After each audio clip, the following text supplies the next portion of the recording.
Hello friends, എല്ലാവർക്കും നമസ്കാരം. നിങ്ങളെ കാണുന്ന സ്ഥലം പാലക്കാട് ജില്ലയിലെ എലവഞ്ചേരി പഞ്ചായത്തിലെ കരിങ്കുളം ചേരാപുരം ശിവക്ഷേത്രത്തിനും പുറകുവശത്തുള്ള ഒരു പ്രദേശമാണ്, ഒരു മലയോര പ്രദേശമാണ്. എനിക്ക് ബാക്കിൽ കാണുന്ന മല തെന്മല എന്നറിയപ്പെടുന്നു. നെല്ലിയാമ്പതി മലയുടെ ഒരു ഭാഗമായ ഒരു പ്രദേശമാണിത്. ഇവിടെ കൂടുതലും കാണുന്നത് നെൽവയലുകൾ മാത്രമാണ് കാണപ്പെടുന്നത്. എല്ലാവരും ഈ പച്ചപ്പും പ്രകൃതിയും ഒക്കെ ഇഷ്ടപ്പെടുന്നവരായിരിക്കാം. എന്നാലും എത്ര നാൾ ഉണ്ടാവുമെന്നും പറയാൻ പറ്റില്ല. എല്ലാം വേണം, വീടും വേണം, കൃഷിയും വേണം, എല്ലാം ഒരുമിച്ച് കൊണ്ടുപോകണം. എല്ലാ സൗകര്യം, പക്ഷെ സൗകര്യങ്ങൾ കൂടുന്തോറും ഇതൊക്കെ ഓരോന്ന് ഇല്ലാതെ വരികയാണ് ഉണ്ടാവുക. ബാക്കിൽ എനിക്ക് പുറകുവശത്ത് കാണുന്ന മല നല്ലൊരു കാണാൻ തന്നെ ഒരു പ്രത്യേക ഭംഗിയുള്ളൊരു മല തന്നെയാണ്.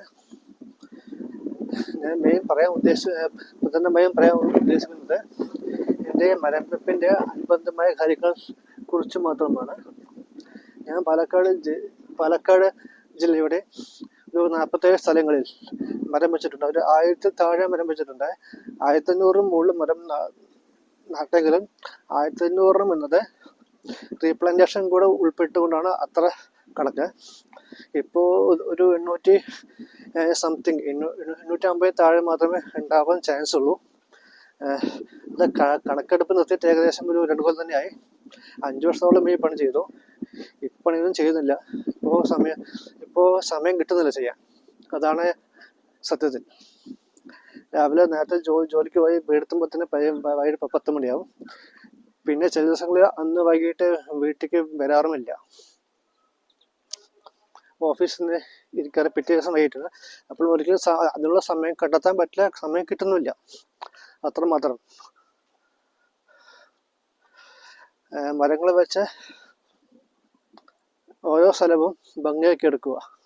മരങ്ങൾ മാത്രമല്ല, മരങ്ങൾ, പൂച്ചെടികൾ, വിളക്കുകാലുകൾ, ഗാർഡൻ ചെയറുകൾ, വേസ്റ്റ് ബിൻ, ചെറിയ വാഷ്റൂം, ഇത് തന്നെ ഉണ്ടെങ്കിൽ ഓരോ നിശ്ചിത പ്രദേശത്തൊക്കെ ഇതുപോലെ തന്നെ ചെയ്യുകയാണെങ്കിൽ ആൾക്കാർക്ക് അവിടുത്തെ ജനങ്ങൾക്കും പിന്നെ വഴിയോര യാത്രക്കാർക്കും ഒരു വിശ്രമ കേന്ദ്രമായും ഒരു ഉല്ലാസ കേന്ദ്രമായും ഓരോ സ്ഥലം മാറ്റിയെടുക്കുന്നതിലൂടെ തന്നെ ഓരോ നാടും വികസിക്കുകയും പുരോഗമിക്കുകയും ചെയ്യുന്നു. അതുവഴി ആ നാടിന് തന്നെ ഒരു പ്രത്യേകമായ സൗന്ദര്യം ഉണ്ടാവുമെന്ന് ഞാൻ വിചാരിക്കുന്നു. അങ്ങനെ തന്നെ ആയിരിക്കും ലോകത്തെല്ലാ രാജ്യങ്ങളും മുന്നേറിക്കൊണ്ടിരിക്കുന്നത്. ആളുകൾക്ക് പണിയെടുത്ത ഒരു ബാക്കിയുള്ള സമയം കുറച്ച് വിശ്രമിക്കാനുള്ള സമയം വീട്ടിനകത്തല്ല, വീട്ടിന് പുറത്ത് ഇതുപോലുള്ള സ്ഥലങ്ങളിൽ ഉണ്ടാക്കിയെടുക്കുകയാണെങ്കിൽ അത് സർക്കാർ തന്നെ കൂടുതൽ ഗുണപരമാവുകയും ചെയ്യും. അതുവഴി പലതും വർദ്ധിക്കും. കച്ചവട സ്ഥാപനങ്ങൾ, വ്യാപാര സ്ഥാപനങ്ങൾ, ബിസിനസ്സുകൾ എല്ലാം തന്നെ ഉണ്ടാകും. Thank you.